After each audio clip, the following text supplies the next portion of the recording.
after we've gone through the different types. So these are levels of measurement for using SPSS. You have three options: nominal, ordinal, and scale. And we're going to define those three.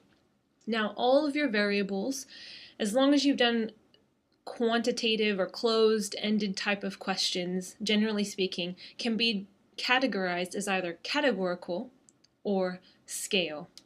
Now, scale is the word used by SPSS for quantitative type data. I'm going to look at categorical data first.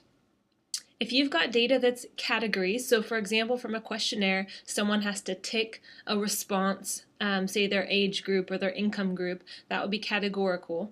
It's either ordinal or nominal. Now, ordinal means that the categories have a meaningful rank or order to them.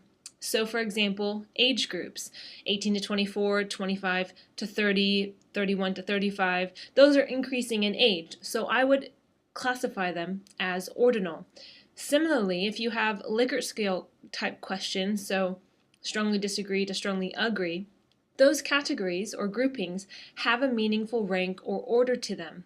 There's a level of agreement there, so that would also be ordinal. I think one of the biggest mistakes I see students make is to say that Likert scales are scale because that has the word scale in them, and that's not always the case. I've seen recently in some textbooks that if the ordinal data can be shown to be normally distributed, then you can also classify it as scale. But for a first go, all ordinal variables should be classified as ordinal, and then you can start to do normality tests and analysis and things like that. Now, the second categorical group is nominal. Now, these are categories without a meaningful rank or order to them. So, for example, marital status: single, married, divorced, widowed, separated. Those categories cannot be put in any kind of rank or order. Gender, male, female, I can't rank males and females in any meaningful order. Both of these would be nominal because the groups do not have a meaningful rank or order to them. Another common type of question from a questionnaire is a yes-no question. Anything that's yes-no is typically nominal. There's no meaningful rank or order to the yeses and nos. Let's move over to scale. Simply put, scale data is data that's not grouped. It's numerical data that's not grouped. So for example, on a questionnaire, if I ask, what is your age in years, and you write in your age, say I'm 21, 23, that's scale. Or what is your height, or what is your weight, or how long in minutes does it take you to commute to work in the morning? What is your gross annual income? All of those open response numerical questions are not grouped, so they are categorized as scale. Now, as I mentioned before, in SPSS, there's three options to choose from. Your data is either nominal, ordinal, or scale.